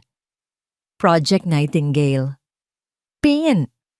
Bulong niya sa sarili, hindi makapaniwala. Nagkataon lang ba? Dali-dali niyang sinuot ang kanyang high-fidelity headphones si Deep at nakinig sa live feed. At doon, sa gitna ng katahimikan, naririnig niya ito muli. Isang bagong mensahe, mas mabagal, mas malinaw, isang mensaheng para lang sa kanya. Hinugot niya ang isang papel at nagsimulang magsulat habang nanginginig ang kanyang kamay. Tuk, tuk, A-N-A-B-U-H-A-Y-K-A. Binitawan ni David ang kanyang headphones. Ang mga ito'y bumagsak sa mesa na may kasamang kalabog. Ang hangin ay tila nawala sa kanyang mga baga. Ang 2 taon ng pag-aalala, ng galit, ng kawalan ng pag-asa, lahat ay bumuhos sa isang iglap sa anyo ng mga luhang hindi niya napigilan. Buhay siya, buhay si Aliana, hindi siya nabaliw. Totoo ang lahat ng kanyang hinala. Ang kagalakan ay sumabog sa kanyang dibdib na parang isang bulkan, ngunit agad itong napalitan ng isang matalas at malamig na determinasyon. Tapos na ang paghahanap. Oras na para sa pagsagip. Umupo siya sa harap ng kanyang main computer. Ang mga daliri ay mabilis na nag-type sa keyboard. Binuksan niya ang isang naka-encrypt na portal sa network ng Innovate Tech. Nag-type siya ng isang password, Project Nightingale. Isang nakatagong bintana ang lumitaw sa kanyang screen. Sa loob nito ay iisang file. For Anna. Ang file na 2 taon niyang binuo. Binuksan niya ito. Nandoon ang lahat. Ang financial analysis ng Davila Corporation, ang mga CCTV footages, ang mga bank records, ang timeline ng mga pangyayari, lahat ng ebidensyang kailangan niya. Ang kanilang emergency protocol ay aktibo na. Kinabukasan, sa isang madilim na parking lot sa Makati, nakipagkita si David sa isang lalaking nasa edad 50. Si Rico, isang retiradong koronel na ngayon ay may-ari ng isang elite na security agency. 2 taon na siyang nawawala. Ang asawa at pamilya nito ang may kagagawan. Nakakulong siya sa basement ng sarili nilang bahay. Diretsong sabi ni David, inilalatag ang mga kopya ng ebidensya sa hood ng kanyang sasakyan. Tiningnan ni Rico ang mga dokumento. Ang kanyang mukha ay seryoso. Malaking pamilya ang binabangga mo, bata. Bakit hindi ka pumunta sa pulis? Dahil hawak nila ang pulis sa leeg. Sagot ni David, kailangan ko ng tulong ninyo para ilabas siya. Clean and fast. Kailan? Sa gabi ng Innovate Tech product launch. Sabi ni David, ang kanyang mga mata ay nag-aalab. Iyon ang gabi kung kailan naroon silang lahat. Iyon ang gabi kung kailan sila pinakakampante at iyon ang gabi kung kailan natin sila babagsakin. Pumayag si Rico. Binuo nila ang isang detalyadong plano. Isang plano na may dalawang bahagi. Ang pagsagip kay Aliana at ang sabay na paglantad sa mga Devilla sa harap ng buong mundo. Nang gabing iyon, bumalik si David sa kanyang apartment. Gamit ang isang maliit na transducer na idinikit niya sa tubo sa kanyang sariling banyo na konektado sa isang signal generator, nagsimula siyang magpadala ng mensahe. Ang kanyang mensahe ay maikli at simple. ANA, AKOITO, GALA, NIGHT, READY. Ana, ako ito. Gabi ng gala. Maging handa. Nag-antay siya. Pagkaraan ng ilang minuto, dumating ang sagot. Isang letra lang, ngunit sapat na. Okay, nakahinga siya ng maluwag. Nagsisimula na ang kanilang pagsasanib puwersa. Ngunit bago pa niya ma-enjoy ang sandaling iyon, isa pang serye ng mga katok ang dumating mula sa live feed. Mas mabilis, mas apurado. Kinakabahan niyang isinulat ang mga letra. N-E daw, C-A-M-E-R-A, H-A-L-L daw A-Y na pamura si David. Bagong kamera. Sa hallway malapit sa basement, isang bagong hadlang na hindi nila inaasahan. Ang kanilang perpektong plano ay biglang nagkaroon ng malaking butas. Ang gabi ng tagumpay. Para kay Doña Isabela de Villa, ang gabing ito ay hindi lamang isang product launch. Ito ang kanyang koronasyon. Tinitingnan niya ang kanyang refleksyon sa malaki at antigong salamin sa kanyang silid. Suot niya ang isang emerald green na gown, ang kulay ng pera at kapangyarihan. Ang mga alahas na diamante sa kanyang leeg at mga tainga ay kumikinang sa bawat bahagya niyang paggalaw, mga bituing ninakaw mula sa langit. Perpekto. Bawat detalye ay plinano, bawat galaw ay kalkulado. Isang ngiti ang gumuhit sa kanyang mga labi. Isang ngiti ng isang reyna na matagumpay na naipanalo ang isang mahabang digmaan. Sa wakas, ang Innovate Tech, ang hiyas na dapat sanay sa kanila mula pa sa simula, ay formal ng mapapasakamay ng pamilya de Villa. Si Aliana Reyes ay magiging isang malayong alaala na lamang, isang multo na matagumpay nilang naibaon sa limot. Pumasok si Miguel sa silid, inaayos ang kanyang itim na tuksido. Ngunit kahit anong ayos ang gawin nito, hindi maitago ang kaba sa kanyang mga mata at ang bahagyang panginginig ng kanyang mga kamay. Lumapit si Doña Isabela at inayos ang kurbata ng anak. Ang kanyang mga kilos ay tila sa isang mapagmahal na ina. Ngunit ang kanyang mga mata ay malamig at mapanuri. Mamayang gabi, Miguel, ang mga mata ng lahat ay nasa iyo. Aniya sa mahinang boses na may diin. You will act the part of the grieving but strong husband, ready to take over his wife's legacy. Walang puwang para sa pagkakamali. Naintindihan mo? Oo po, Mommy, sagot ni Miguel, umiiwas ng tingin. Tumingin ka sa akin, utos niya.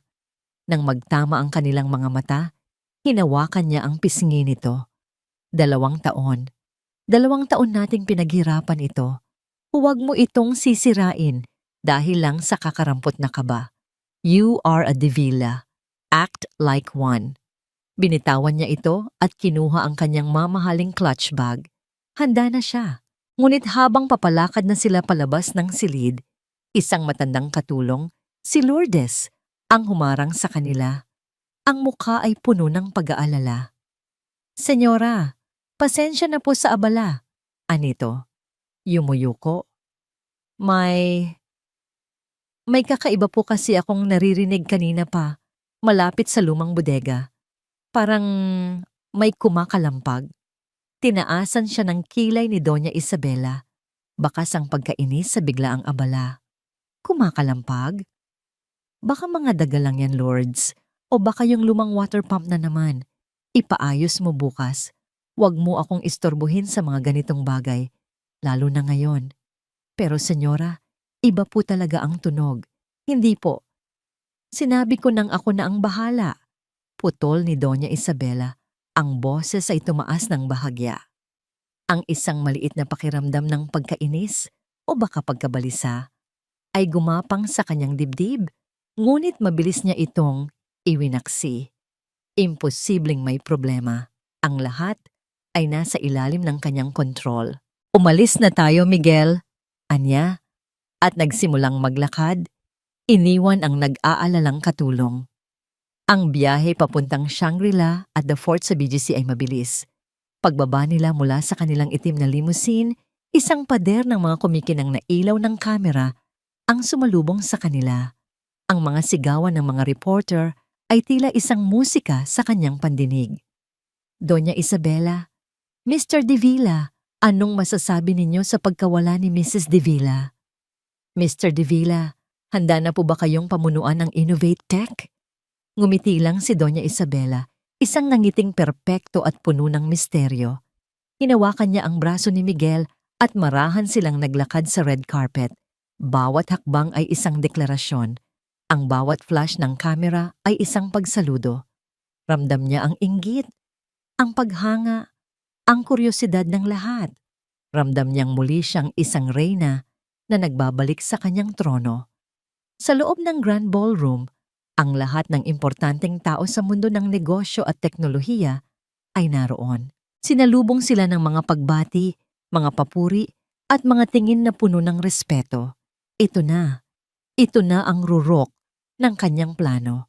Makalipas ang ilang sandali, oras na para sa pinakaimportanteng bahagi ng gabi, ang keynote speech, kung saan formal niyang iaanunsyo ang pag-upo bilang bagong chairman ng kumpanya. Naglakad siya papunta sa backstage, ang puso ay puno ng pananabik. Handa na siyang angkinin ang kanyang tagumpay. 5 minutes, ma'am, sabi ng stage manager. Tumango siya, isang huling sulyap sa kanyang sarili sa monitor. Perpekto. Ngunit bigla, isang batang assistant, si Anton, ang tumakbo palapit sa kanya. Ang mukha ay namumutla at basang-basa ng pawis. Doña Isabela, anito, humihingal. May problema po. Kumunot ang noo niya. Anong problema? Ayusin mo yan. I cannot be disturbed. Hindi po kaya, ma'am, sabi ni Anton. Nanginginig ang boses. Yung presentation system natin, yung video na ipapalabas, nakalak po. Hindi namin ma-access. Sinubukan na po ng IT namin pero parang may pumasok sa network mula sa labas. Biglang nanlamig ang buong paligid. Ang ingay ng mga nagkakasiyahang bisita sa labas ay tila humina. Ang matamis na lasa ng tagumpay sa kanyang bibig ay biglang napalitan ng mapait na lasa ng pangamba. May nag-access mula sa labas. Ang nangiti sa mukha ni Doña Isabela ay nanigas. Naging isang maskara ng pagkagulat at sa kauna-unahang pagkakataon sa gabing iyon ng tunay na takot. Sa ilalim ng mansyon, sa gitna ng katahimikan at amoy ng lumot, ang bawat segundo ay tila isang oras. Alam ni Aliana na ito na ang gabi. Ito na ang huling yugto ng kanyang 2 taong paghihintay. Nakatanggap siya ng huling mensahe mula kay David kanina lang. Camera down. 5 minutes 5 minuto. Ito na ang kanyang hudyat. Sa loob ng 2 taon, may isang bagay siyang itinago. Isang bagay na hindi napansin ng mga nagbabantay sa kanya. Isang hair clip. Isang simple at manipis na piraso ng metal na nagkataong suot niya pa rin sa kanyang buhok nang siya ay ikulong. Itinago niya ito sa tupi ng kanyang damit, isang lihim na sandata. Sa tulong ng kakarampot na kaalaman sa lockpicking na nakuha niya mula sa mga pelikula at sa desperasyon, paulit-ulit niya itong piniraktis sa kanyang posas sa gitna ng dilim. Sa una, puro kabiguan, ngunit ang 2 taon ay mahabang panahon para maging isang eksperto. Ang kanyang mga daliri, kahit nanginginig sa pinaghalong takot at pananabik, ay sanay na sa galaw. Kinalikot niya ang maliit na butas ng posas, isang maling galaw, isang tunog, at maaari siyang mabigo. Click! Isang halos hindi marinig na tunog. Ngunit para kay Aliana, ito ang pinakamalakas na tunog na narinig niya sa buong buhay niya. Napalaya niya ang kanyang kanang kamay. Mabilis niyang inulit ang proseso sa kaliwa. Click! Malaya na siya. Tumayo siya. Ang kanyang mga binti ay nanghihina dahil sa matagal na hindi paggamit ng husto. Sinubukan niyang imasahe ang mga ito upang bumalik ang sirkulasyon ng dugo. Ang kanyang puso ay kumakarera sa kanyang dibdib, isang halo ng pag-asa at matinding takot. Malapit na. Napakalapit na. Bigla, narinig niya ang mga yabag, ngunit hindi ito ang mga pamilyar at mabibigat na yabag ng gwardiya. Ito ay mabilis. Patalon-talon. Paurong-sulong. Yabag ng isang taong wala sa sarili. Yabag ng isang taong lasing at natataranta. Si Miguel. Isang matinding takot ang biglang bumalot kay Aliana. Hindi ito kasama sa plano. Dapat ay nasa gala si Miguel. Anong ginagawa niya rito? Klang! Ang tunog ng kandado na binubuksan. Ang pinto ay bumukas ng malakas. Tumama ito sa pader at nag-iwan ng nakakayanig na ingay. Sumilay ang liwanag mula sa hallway at sa gitna nito nakatayo si Miguel. Ang kanyang toksido ay gusot. Ang kanyang buhok ay magulo. At ang kanyang mga mata ay nanlilisik na parang sa isang mabangis na hayop. Amoy na amoy ang alak mula sa kanyang kinatatayuan. May problema sa itaas. Anya, ang boses ay garalgal. May nanghihimasok sa sistema. Babalikan kita. Kailangan kong siguraduhin na natigil siya sa pagsasalita nang maproseso ng kanyang lasing na utak ang kanyang nakikita. Si Aliana, nakatayo sa gitna ng silid. Hindi nakaupo, hindi nakaposas. Ang pagkalito sa mukha ni Miguel ay mabilis na napalitan ng isang itsurang hindi pa nakikita ni Aliana kailanman. Isang purong, walang halong kabaliwan. Ang takot na mawala ang lahat ay sumapi sa kanya. Hindi eh. Anas nito. Hindi maaari. Miguel, tapos na ang laro. Sabi ni Aliana. Sinisikap na panatilihing matatag ang kanyang boses kahit ang kanyang mga tuhod ay gustong bumigay. Isang tawang nakakatakot ang kumawala mula sa bibig ni Miguel. Tapos na. Hindi. Hindi pa ako tapos. Hindi mo ako matatalo. Sa isang iglap, sumugod ito. Walang oras si Aliana para mag-isip. Umatras siya. Ngunit ang kanyang likod ay tumama sa malamig na pader. Wala na siyang matatakbuhan. Sinunggaban siya ni Miguel. Ang pagkakahawak nito sa kanyang mga braso ay parang mga bakal na pumipiga sa kanyang mga buto. Ang baho ng alak mula sa hininga nito ay nakakasuka. Saan ka pupunta, ha? Sigaw nito habang niyuyugyog siya. Akala mo ba makakatakas ka? Akala mo ba hahayaan kitang sirain ang lahat? Ipinagsalikop ni Aliana ang kanyang mga kamay at buong lakas na itinusok sa sikmura ni Miguel. Off! Napabitaw ito. Napahawak sa kanyang tiyan. Humihingal. Ginamit ni Aliana ang pagkakataong yon para tumakbo papunta sa pinto. Ngunit bago pa siya makalabas, nahablot ni Miguel ang kanyang buhok mula sa likuran. Napasigaw siya sa sakit. Ibinagsak siya nito sa sahig. Walang aalis dito! Sigaw ni Miguel. Ang mukha ay isang pulgada na lang ang layo sa kanya. Ang laway nito ay tumatalsik sa kanyang mukha. Kung babagsak ako, isasama kita. Dito tayo parehong mabubulok. Dumagan ito sa kanya. Sinasakal siya gamit ang isang kamay habang ang isa ay nakahawak sa kanyang buhok. Nararamdaman ni Aliana ang pagkawala ng hangin sa kanyang mga baga. Ang kanyang paningin ay nagsisimulang manlabo. Ang mga itim na tuldok ay nagsasayaw sa kanyang harapan. Ito na ba ang katapusan? Matapos ang lahat ng kanyang pinagdaanan, dito lang ba ito magtatapos? Sa kamay ng lalaking minsan niyang minahal? Hindi. Isang huling pagsabog ng lakas ang dumaloy sa kanya. Ginamit niya ang kanyang mga kuko at buong diin na ikinalmot sa mukha ni Miguel. Sigaw nito sa sakit, napabitaw sa pagkakasakal sa kanya. Ngunit bago pa ito makasugod muli, Isang malakas na sigaw ang umalingaw-ngaw mula sa itaas. Police! Don't move! Tatlong anino ang mabilis na bumaba ng hagdan. Mga lalaking nakasuot ng itim na tactical gear. Sa isang iglap, si Miguel ay napalibutan at pinusasan. Nakahiga pa rin sa sahig, humihingal at umuubo. Itinaas ni Aliana ang kanyang paningin. At sa bukana ng pinto, sa gitna ng liwanag, nakita niya ang isang pamilyar na mukha. Isang mukha na 2 taon niyang nakita lamang sa kanyang mga panaginip. Si David. Ang kanyang mga mata ay puno ng pag-aalala, ng galit, para sa nangyari sa kanya at ng isang bagay pa na hindi niya lubos maintindihan, isang malalim na ginhawa at pagmamahal. Doon, sa gitna ng kaguluhan, habang dinadampot na ng mga security team si Miguel na patuloy na nagwawala, ang mga mata lamang nilang dalawa ni David ang nag-uusap. Natapos na. Ang impyerno ay natapos na.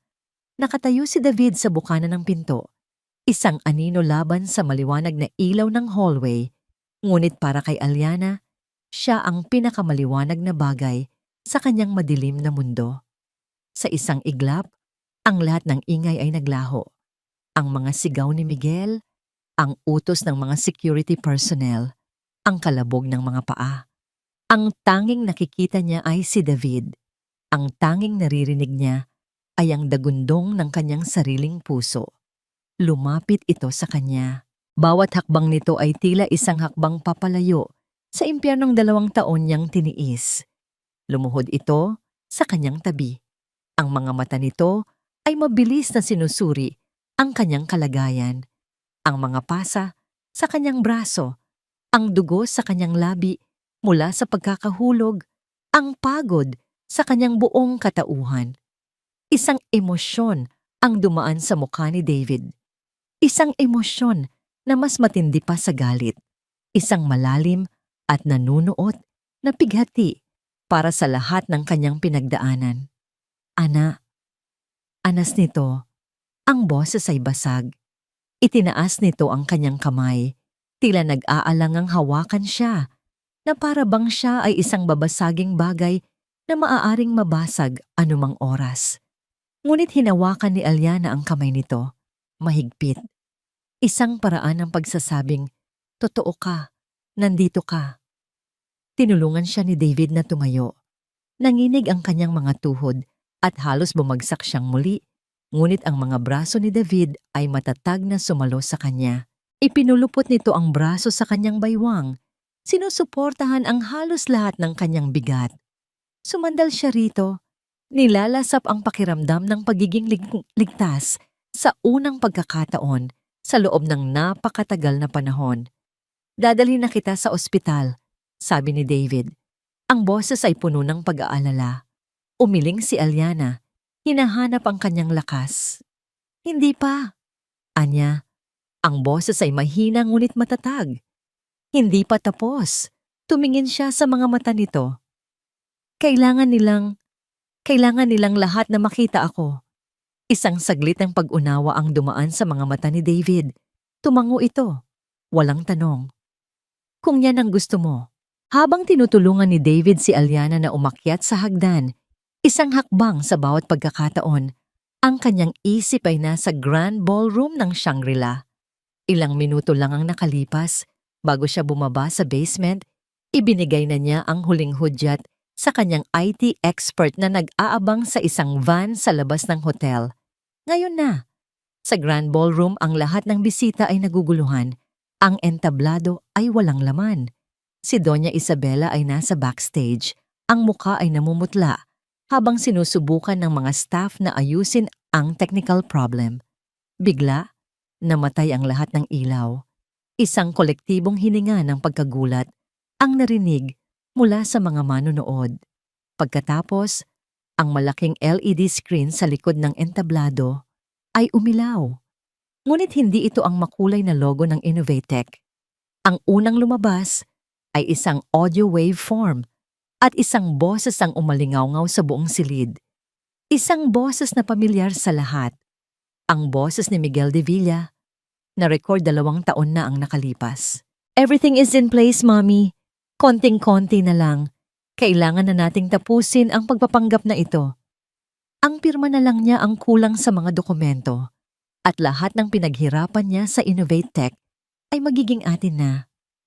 Isang nakakabinging katahimikan ang bumalot sa ballroom. Ang lahat ng mga mata ay napalingon kay Doña Isabela, na ngayon ay nakatayo sa gilid ng entablado. Ang mukha ay parang isang maskara ng purong takot. Pagkatapos ng audio, isang serye ng mga dokumento ang lumitaw sa screen. Mga bank transfer, mga pekeng medical record na nagsasabing si Aliana ay may mental instability, mga ebidensya ng malawakang pandaraya sa pananalapi na ginawa ng mga De Villa gamit ang pondo ng Innovate Tech. Ang bulungan ay naging isang malakas na pag-uusap. Ang pagkalito ay naging galit. At para sa huling pasabog, ang screen ay nag-flash sa isang live feed, isang video na kuha mula sa body cam ng isa sa mga security personnel ni David. Ang video ay nanginginig, ngunit ang imahe ay malinaw. Isang marumi at madilim na basement. Si Miguel De Villa na marahas na sinusuong gaba ng isang payat na babae. Si Aliana Reyes na halos hindi na makilala ay buong tapang na lumalaban. Ang eksena ng kanyang pagsagip, ang mga hiyawan ng pagkagulat at galit mula sa mga manonood ay umalingaw-ngaw. Si Doña Isabela ay napaatras, tila nasusukang napahawak sa kanyang bibig. Ang kanyang perpektong mundo ay gumuhos harap mismo ng kanyang mga mata.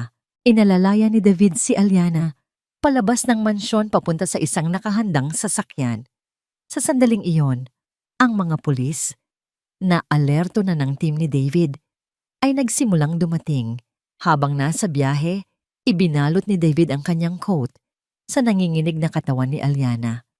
Walang nagsasalita. Hindi na kailangan. Ang presensya lamang nila para sa isa't isa ay sapat na. Nang huminto sila sa service entrance ng hotel, ang ingay mula sa ballroom ay dinig na dinig. "Handa ka na?" tanong ni David. Tumingin si Aliana sa kanyang maruming damit, sa kanyang mga pasa, sa kanyang magulong buhok. Ito ang ebidensya ng kanyang pagdurusa at ito ang isasampal niya sa kanilang mga mukha. Tumango siya. Naglakad sila papasok. Ang mga security guard ng hotel ay sinubukang harangin sila. Ngunit ang team ni David ay mabilis na humawi sa daan. Nang bumukas ang pinto ng ballroom, ang lahat ng ingay ay namatay. Ang dagat ng mga taong nakatingin sa screen ay sabay-sabay na napalingon sa kanila. Para silang si Moises na humahati sa dagat. Ang mga tao ay napaatras, nagbibigay daan. Ang kanilang mga mukha ay pinaghalong awa, pagkamangha at hiya. Naglakad si Aliana, bawat hakbang ay mabigat, ngunit may layunin. Ang kanyang mga mata ay hindi lumilingon sa kahit sino. Nakatuon lamang ito sa isang tao sa entablado. Si Doña Isabela, nakatayo ang matanda, na parang isang estatwang nabasag. Ang kanyang pagmamataas ay ganap na nawasak. Nang magtama ang kanilang mga mata, nakita ni Aliana ang lahat, ang pagkabigo, ang pagkatalo, ang katapusan. Umakyat si Aliana sa entablado. Inalalayan pa rin ni David. Kinuha niya ang mikropono mula sa nakatulalang MC.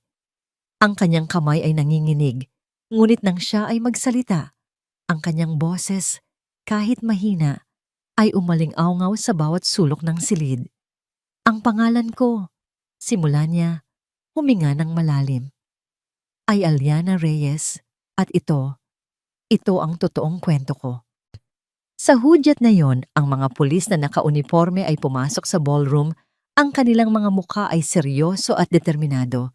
Nilapitan nila si Doña Isabela. "Doña Isabela De Villa, you are under arrest." Ang huling nakita ni Aliana ay ang mukha ng babaeng sumira sa kanyang buhay habang pinupusasan ito. Pagkatapos, ang lahat ng lakas na kanyang tinipon, ang lahat ng adrenaline na nagpatayo sa kanya ay biglang nawala.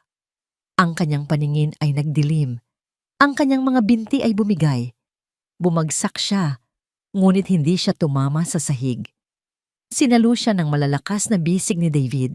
Niyakap siya ng mahigpit na para bang nangangakong hindi na siya muling bibitawan. Ang unang nagising sa kamalayan ni Eliana ay hindi isang tunog o isang imahe, kundi isang pakiramdam. Ang pakiramdam ng malinis at malambot na kumot na nakabalot sa kanyang katawan. Ang amoy ng antiseptic at hindi ng lumot. Ang banayad na tunog ng isang makinang regular na tumitibok. Hindi ang nakakabinging katahimikan ng isang basement. Dahan-dahan niyang iminulat ang kanyang mga mata. Puti. Ang lahat ay puti. Ang kisame, ang mga dingding, ang kanyang suot. Nasa isang pribadong silid siya sa ospital. Ligtas. Iginala niya ang kanyang paningin. Sa tabi ng kanyang kama, sa isang hindi komportableng upuan, nakaupo si David. Ang ulo nito ay nakasandal sa pader. Ang mga mata ay nakapikit. Ang kanyang mamahaling coat na ipinahiram nito sa kanya kagabi ay nakasabit sa likod ng upuan. Ang kanyang buhok ay bahagyang magulo at may bakas ng pagod sa kanyang mukha. Halatang hindi ito umuwi. Halatang hindi siya nito iniwan. Pinagmasdan niya ito, ang taong naging anino sa likod ng kanyang mga pangarap, ang naging kasosyo niya sa bawat tagumpay at kabiguan, at ang naging tanglaw niya sa pinakamadilim na kabanata ng kanyang buhay. Isang mainit na pakiramdam ng pasasalamat ang bumalot sa kanyang puso. Isang damdaming mas matindi pa sa galit na naramdaman niya para sa mga dibilya. Marahan siyang gumalaw at ang kaunting ingay na nilikha niya ay sapat na para magising si David. Imbis na magulat, isang malumanay na ngiti ang sumilay sa mga labi nito na para bang ito ang pinakamagandang bagay na nakita nito sa buong araw. Gising ka na pala, sabi nito. Ang boses ay mahina at medyo paos. Kumusta ang pakiramdam mo? Parang, totoo, sagot ni Eliana. Ang kanyang sariling boses ay nangangapapa. Parang hindi pa naginip. Tumayo si David at lumapit sa bintana. Binuksan ang mga kurtina. Ang sikat ng araw ay pumasok sa silid at napapikit si Eliana sa biglaang liwanag. 2 taon. 2 taon siyang hindi nakakita ng tunay na sikat ng araw. Nang masanay ang kanyang mga mata, isang bagong mundo ang bumungad sa kanya. Ang mga gusali, ang mga sasakyan, ang mga taong naglalakad sa ibaba. Ang buhay ay nagpatuloy. Hindi ito panaginip, Ana, sabi ni David, nakatayo sa tabi ng bintana. Tapos na. Ang mga sumunod na araw ay isang proseso ng dahan-dahang paggaling. Inasikaso ni David ang lahat. Siya ang humaharap sa mga pulis. Siya ang nakikipag-usap sa mga abogado. Siya ang nagsisilbing pader sa pagitan niya at ng media na sabik sa kanyang kwento. Binigyan niya si Eliana ng espasyo at panahon para huminga, para muling matutunang mabuhay sa liwanag. Isang hapon, habang nagpapalipas sila ng oras sa panonood ng balita, ipinakita ang mukha ni Doña Isabela at Miguel habang dinadala sila sa korte. Walang emosyon ang mukha ni Eliana. Parang nanonood lang siya ng isang pelikula tungkol sa buhay ng ibang tao. Ang galit ay naroon pa rin, ngunit hindi na ito ang nangingibabaw. Napalitan na ito ng isang pakiramdam ng pagtatapos. Pinatay ni David ang telebisyon. Huwag mo na silang isipin. Hindi ko sila iniisip, sabi ni Eliana. Tumingin sa labas ng bintana. Iniisip ko kung paano ka hindi sumuko. Naupo si David sa upuan sa tabi ng kanyang kama. Matagal itong hindi nagsalita. Tila hinahanap ang tamang mga salita. May mga araw na halos sumuko na ako. Pag-amin nito. May mga araw na sinasabi ko sa sarili ko na baka kailangan ko nang tanggapin na wala ka na. Pero, huminto ito at tumingin ng diretso sa kanyang mga mata. Pero hindi ko kaya, Ana. Dahil sa kumpanya? Tanong ni Eliana, isang pagsubok. Umiling si David, isang maliit at malungkot na ngiti ang gumuhit sa kanyang mga labi. Noong una, marahil. Oo, dahil sa lahat ng pinaghirapan natin. Pero habang tumatagal, habang lalong lumalabo ang pag-asang makita ka, doon ko naintindihan. Huminga ito ng malalim. Hindi ko hinahanap ang CEO ng Innovate Tech at lalong hindi ang business partner ko. Hinahanap ko ang kaibigan ko. Patuloy nito. Hinahanap ko yung babaeng kasabay kong kumain ng instant noodles habang gumagawa tayo ng business plan sa isang maliit na apartment. Hinahanap ko yung taong unang naniniwala sa akin bago pa man ako maniwala sa sarili ko. Ang bawat salita ay tumatagos sa puso ni Aliana. Ang mga pader na itinayo niya sa paligid ng kanyang sarili sa loob ng 2 taon ay unti-unting gumuho. Hindi kita hinanap dahil sa kumpanya, Ana. Pagtatapos nito, ang boses ay halos isang bulong na puno ng damdamin. Hinanap kita dahil sa'yo. Hindi yon isang deklarasyon ng pag-ibig na puno ng mga bulaklak at pangako. Iyon ay isang pag-amin. Isang katotohanang mas matimbang pa sa anumang matamis na salita. Isang katotohanang isinabuhay nito sa loob ng 2 taon. Walang sinabi si Aliana. Hindi niya kailangan. Dahan-dahan, itinaas niya ang kanyang kamay. Nanginginig pa rin ito ng bahagya. Ngunit mayroon na itong lakas. Ipinatong niya ang kanyang palad sa kamay ni David na nakapatong sa kama. Pinisil niya ito.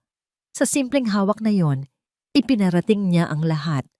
Ang kanyang pasasalamat, ang kanyang paghanga, ang kanyang pagtitiwala, at ang simula ng isang bagong pag-asa.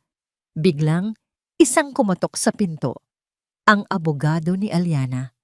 Pasensya na sa abala, sabi ng abogado. Pero may mensahe mula sa kampo ng mga Divilla. Nais daw nila ng isang pag-uusap bago ang formal na paglilitis. Nagkatinginan si Aliana at David. Ang nakaraan ay muling kumakatok. Ngunit sa pagkakataong ito, hindi na siya nag-iisa para harapin ito. 3 taon ang lumipas. Ang paglilitis sa pamilya De Villa ay naging pambansang balita. Sa huli, ang bigat ng ebidensya ay hindi matitinag. Si Miguel, dahil sa bigat ng kasalanan at sa testimonya mismo ni Aliana, ay hinatulan ng habambuhay na pagkakakulong para sa kidnapping at attempted murder. Si Doña Isabela, ang utak sa likod ng lahat, ay tumanggap ng katulad na sentensya para sa conspiracy at malawakang pandaraya. Ang pangalang De Villa, na dating simbolo ng kapangyarihan at yaman, ay naging simbolo ng kahihiyan at kasakiman. Ang kanilang pagbagsak ay ganap at walang awa. Sa ilalim ng pamumuno ni Aliana, kasama si David bilang kanyang CEO at pinakamalapit na tagapayo, ang Innovate Tech Solutions ay muling bumangon mula sa abo. Mas matatag, mas matagumpay, mas may puso. Natutunan ni Aliana na ang tunay na lakas ng isang kumpanya ay hindi lamang nasa kita nito, kundi nasa integridad ng mga taong bumubuo rito.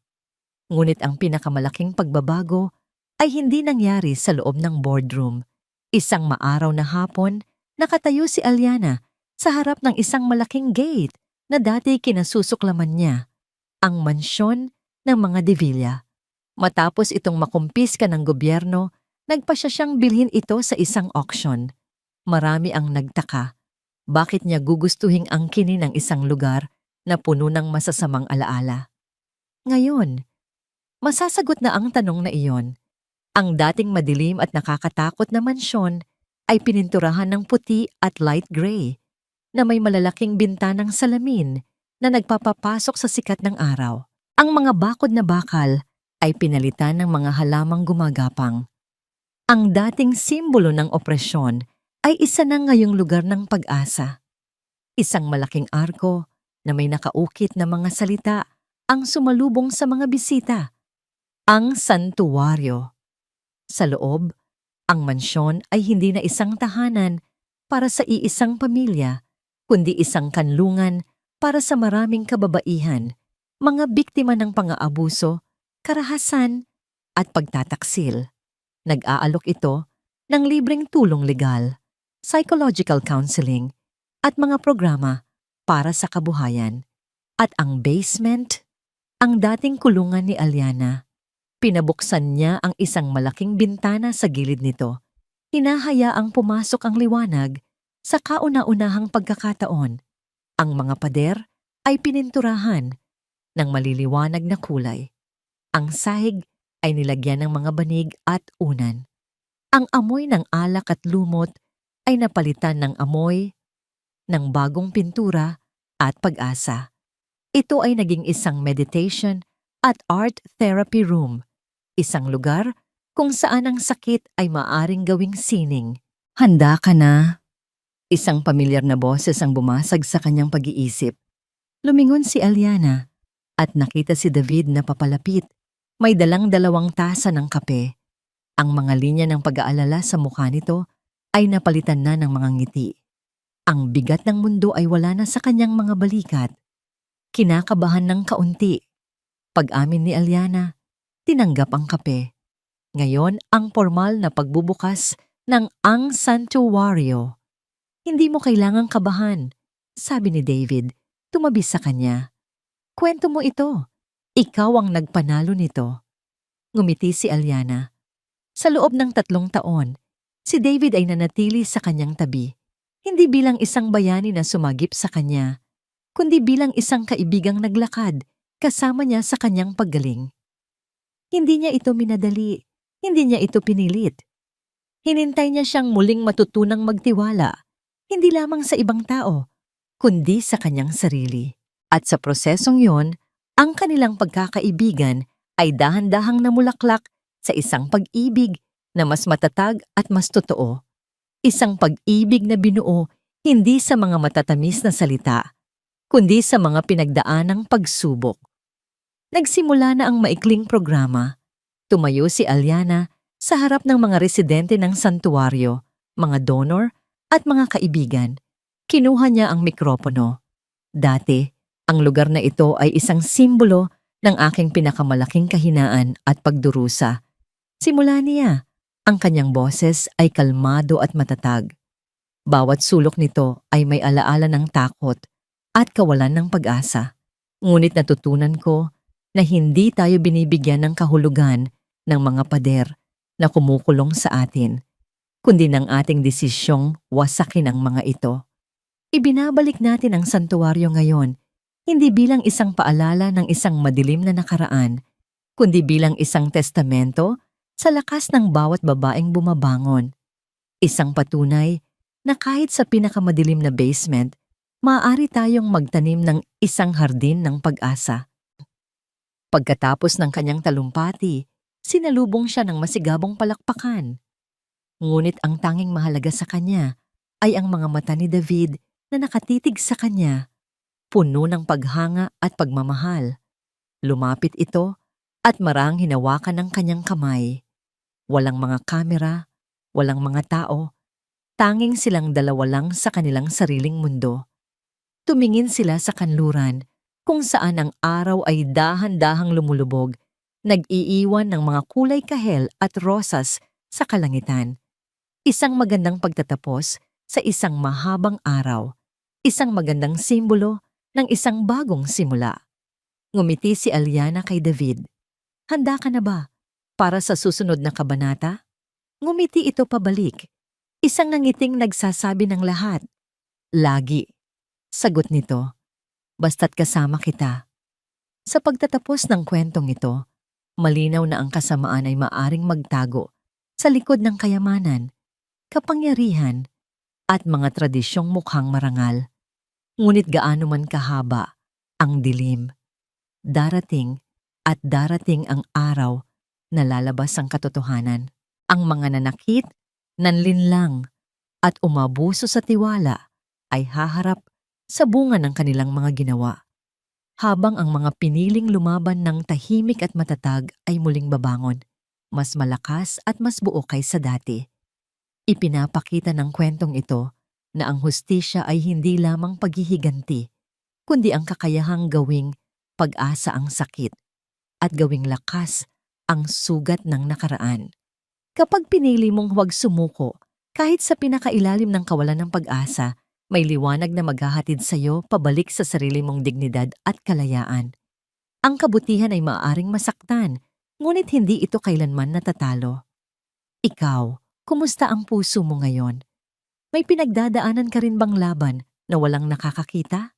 Sa tingin mo, saan ka humuhugot ng lakas kapag parang wala nang natitira? Ibahagi mo ang saloobin mo sa comments. Bilang kasama mo rito, mahalaga sa amin ang kwento mo at hindi ka nag-iisa sa pagbangon.